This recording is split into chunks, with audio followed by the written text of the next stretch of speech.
Love Island All-Stars Week 3. One person has been really getting me this week, and you guys might not agree, but we need to talk about Ekin-Su because what is actually going on? The way I see it is Ekin-Su's acting and the sting of not being the favorite girl has really gotten to her, and it is sabotaging her time in there. I think she truly believed that she was going to come onto this show, win back the public's favor, and she would win again. I honestly think that's why she stuck it out with Curtis. The way they've been going on is just, it's so theatrical. It just does not feel real. I can't sit through an episode. When they come on screen, I pick up my phone. To start us off with the Ekin-Su storyline for this week, let's not even start with Danielle coming in as a bombshell, because it didn't start there. It started with her trying to sabotage couples. She has literally been trying to sabotage anybody that she thinks is going to be a threat to her win. Ronnie came to her and she was like, I just want to tell you that Harriet said she doesn't love you. It just wasn't her place to say that. Nobody actually asked you. And then she was like, so are you going to be okay if she's like getting to know the other guys and you're sitting there? Ronnie was like, absolutely not. I'm not a dickhead. I'm not going to be doing that. She riled them up. They ended up having an argument. Then we even seen when they went to the beach club, Harriet was upset and she sat down with Ekin-Su, and Ekin was like, you know, I've been there, but look at me now. What do you actually mean look at you now? You are on Love Island All-Stars again. What do you mean look at me now? Like, y'all are in the exact same position. She's not being authentic, and I just wish she would be. You know, after the whole Big Brother stunt and people turning against her, you think that she would go in there and actually just be herself. Then we seen the night just before the bombshells came in. That night, Ekin-Su turns to Curtis and was about to start an argument with him. She was literally about to, but the phone beeped and it cut her off. But she turned to him, something along the lines of telling him that every time she speaks, he interrupts her or something like that. She was about to start an argument. I want to say something, how I feel.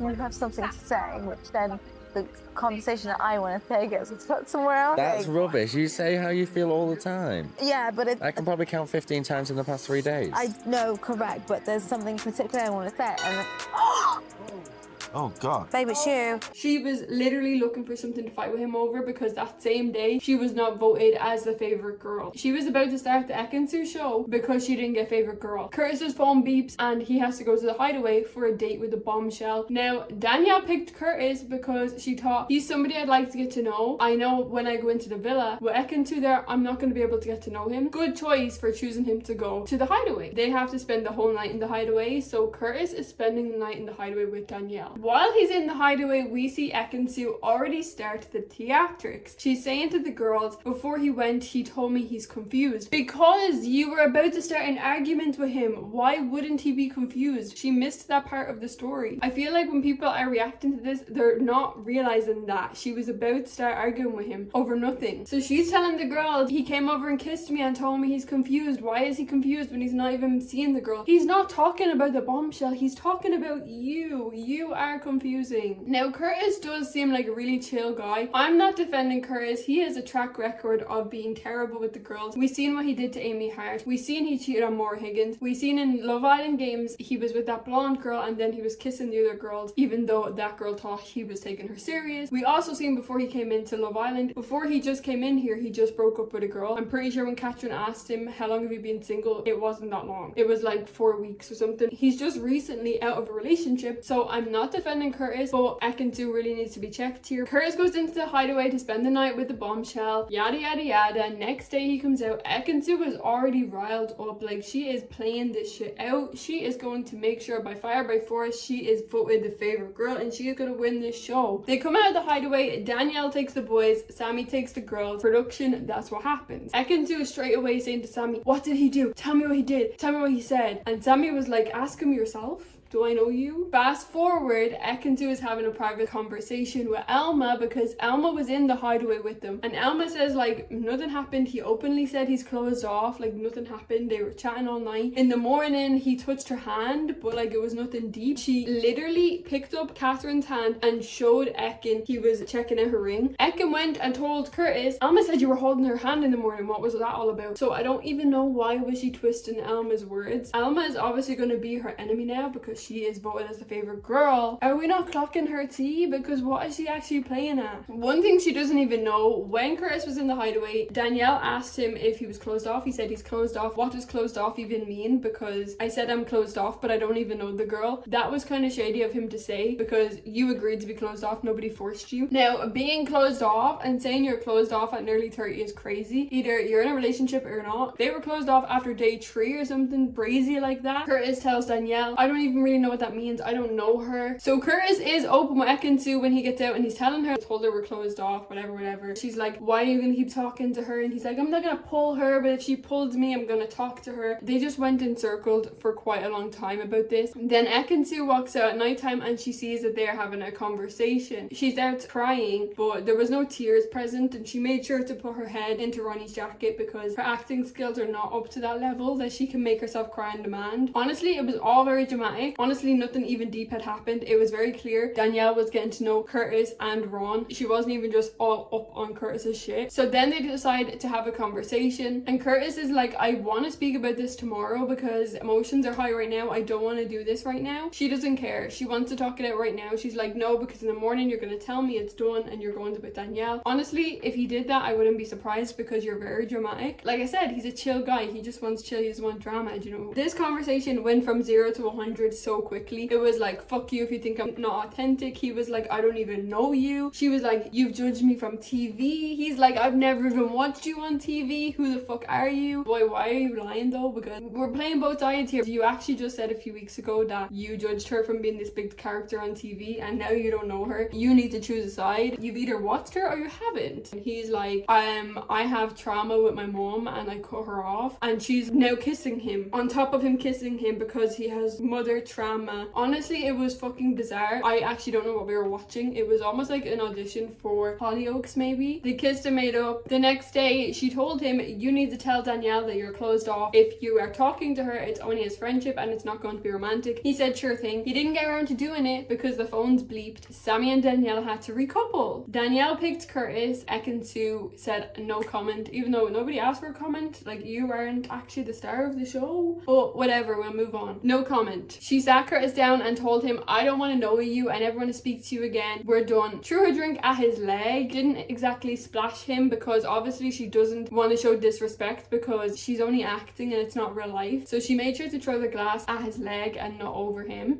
The most craziest scene that I didn't even get to fit into this spiel was when she was sitting down with Luca and she was like, help me. Help me. What the fuck was that? Like, what?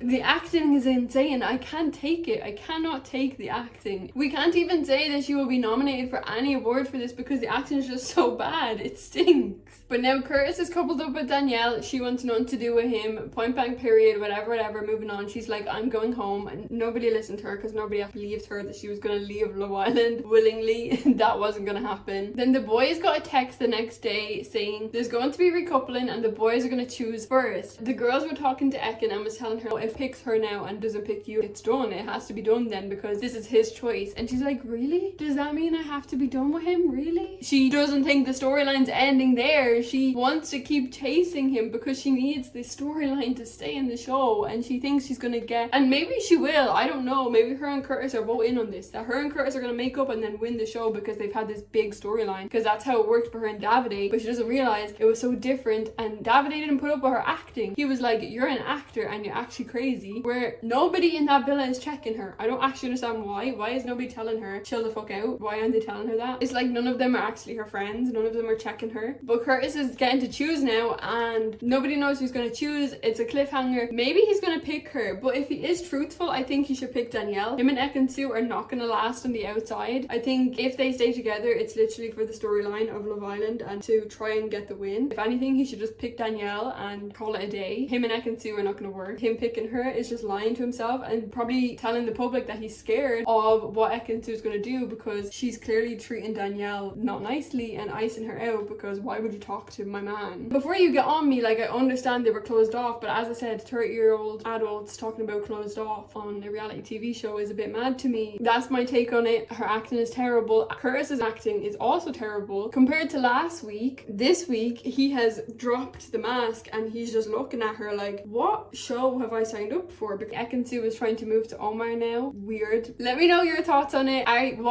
There's no side. I'm not on either side. I think they're both crazy. But what side are you on? Are you on the side that they are both terrible actors, or are you on a Curtis or Ekin side? I'm on neither of their sides. I think they need to get new agents, better acting classes, and maybe try again on Hollyoaks. That would be a good storyline. I don't know. I want to know your thoughts on this whole situation. Why is Ekin-Su trying to sabotage every single good couple in there? She doesn't want Taria and Ronnie to reconcile because then they have potential of winning. What she should realize is Luke and Grace are up for the win. I don't think she's gonna sabotage her best friend in there though, so that one will be a little bit sticky for her. I just don't see Ekin-Su winning. I think potentially she's gonna get to the final because she has like a cult fan base. Let me know your opinions, what you think. I would love to hear them. Make sure to check out my weekly wind up of this week's Love Island because we have so much more to get into.